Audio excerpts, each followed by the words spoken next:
అధ్యక్ష, అవకాశం ఇచ్చినందుకు మీకు ప్రత్యేక ధన్యవాదాలు తెలియజేస్తాను అధ్యక్ష. ఇప్పుడే గౌరవ ముఖ్యమంత్రి గారు బలహీన వర్గాల పట్ల ఒక ప్రకటన చేయడం జరిగింది అధ్యక్ష. మీకు తెలుసు అధ్యక్ష, ఈరోజు ఈ దేశానికి స్వాతంత్రం వచ్చి 75 సంవత్సరాలు దాటింది అధ్యక్ష. ఈ 75 సంవత్సరాల స్వాతంత్రం తర్వాత ఈ దేశ నిర్మాణంలో,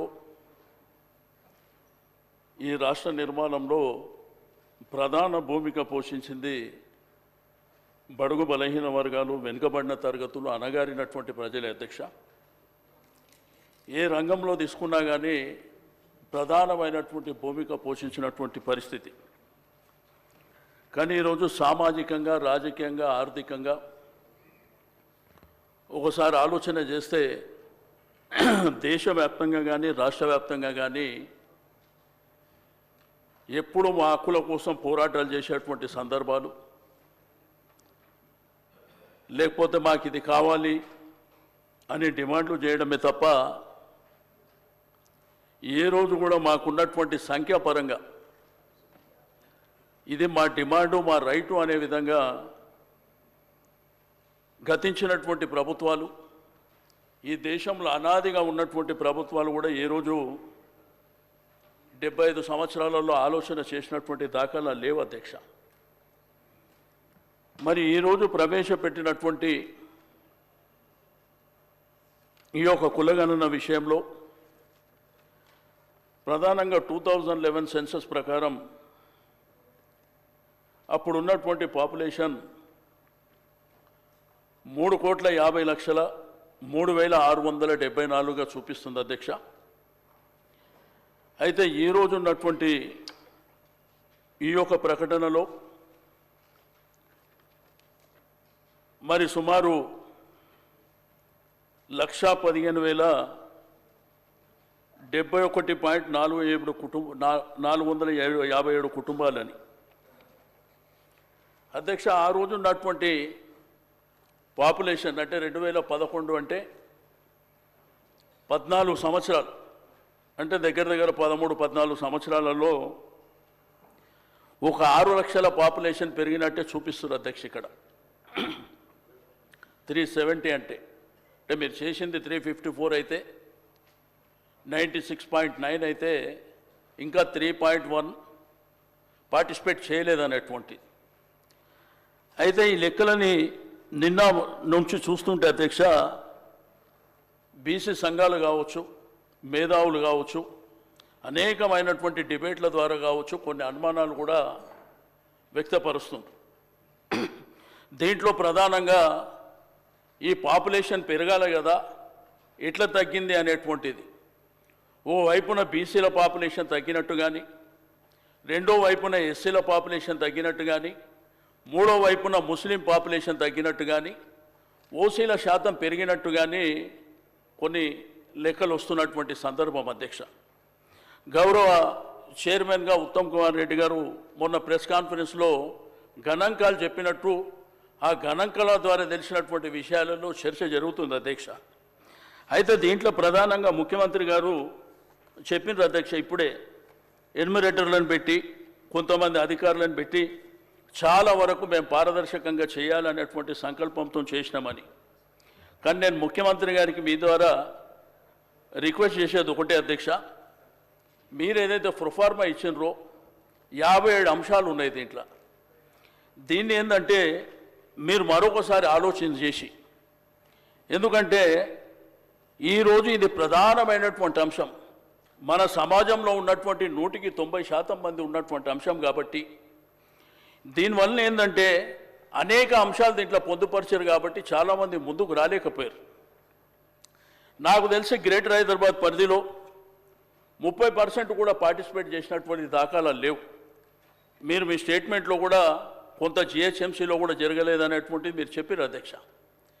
అయితే ప్రధానంగా మాకున్నటువంటి ఇన్ఫర్మేషన్ ప్రకారం నీకు కాలనీస్ కానీ, అపార్ట్మెంట్స్ కానీ, బస్తీలలో కానీ ఇవన్నీ వివరాలు చదివిన తర్వాత మాకెందుకులే అని అవాయిడ్ చేసినటువంటి సందర్భం, మాకు అక్కర్లేదనేటువంటి సందర్భాలు కూడా చాలా జరిగినాయి.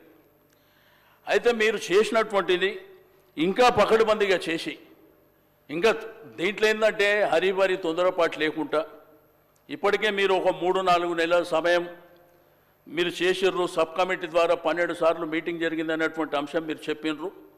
ఏది ఏమైనప్పటికీ అధ్యక్ష, మీకు అందరికీ తెలుసు ఈరోజు సమాజంలో ఉన్నటువంటి బడుగు బలహీన వర్గాలలో అవేర్నెస్ వచ్చింది అధ్యక్ష. ఈరోజు సమాజం పట్ల వారు మా యొక్క సంఖ్య పట్ల ఈరోజు ఆర్థికంగా సామాజికంగా మేము కూడా ఎదుగుదల కావాలి. ఒకవైపున విద్యాపరంగా ఎదుగుదల కావాలి, రెండో వైపున సామాజికంగా ఎదగాలి, ఆత్మగౌరవంతో బతకాలి, రాజకీయంగా కూడా ఎదగాలి అనేటువంటి సంకల్పం కూడా ఈ మధ్యకాలంలో మీకు అందరికీ తెలుసు. మరి గత ప్రభుత్వంలో మరి కేసీఆర్ గారి నాయకత్వంలో 10 సంవత్సరాల పరిపాలనలో చాలా వరకు కొన్ని కార్యక్రమాలు తీసుకోవడం జరిగింది అధ్యక్ష. ఈరోజు ఎడ్యుకేషన్ రంగంలో గురుకులాల విషయంలో కానివ్వండి, లేకపోతే గురుకులాలని ఇంటర్మీడియట్ వరకు తీసుకెళ్లడం కానివ్వండి, డిగ్రీ కాలేజీలు పెట్టడం ద్వారా కానివ్వండి, విదేశీ విద్య ద్వారా కానివ్వండి, సేమ్ టైం రైతు బంధు రైతు బీమా పొందిన దాంట్లో కూడా మెజారిటీ ఇదే జనం ఉంటారు అధ్యక్ష. దీంతోపాటు మీకు అందరికీ తెలుసు అధ్యక్ష, ఈరోజు హైదరాబాద్లో ఆత్మగౌరవ భవనాలు కానివ్వండి, దానివల్ల ఏంటంటే ఈ మధ్యకాలంలో గ్రామీణ ప్రాంతంలో కూడా చదువుకున్న వాళ్ళ సంఖ్య పెరిగింది అధ్యక్ష. ఈరోజు సమాజంలో ఉన్నటువంటి మన సంఖ్య పెరిగింది కదా, మనకు కూడా మరి సమానమైనటువంటి వాటా కావాలి, రాజకీయంగా కూడా సమానంగా కావాలనేటువంటి సంకల్పం వస్తుంది అధ్యక్ష. అయితే దీంట్లో కొన్ని లెక్కలు అధ్యక్ష.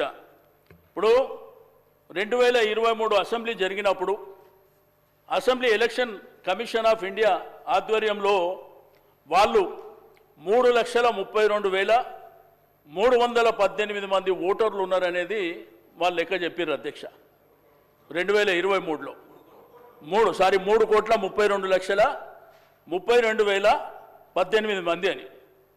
అయితే మీరు ఇచ్చినటువంటి దాంట్లో 3,70,000, 3,70,00,000. అంటే దీంట్లో మన గవర్నమెంట్ అఫీషియల్ లెక్కల ప్రకారం 6వ తరగతి నుంచి 17వ వయసు అంటే 17 సంవత్సరాల వయసు లోపల ఉన్న వాళ్ళు 62,30,504.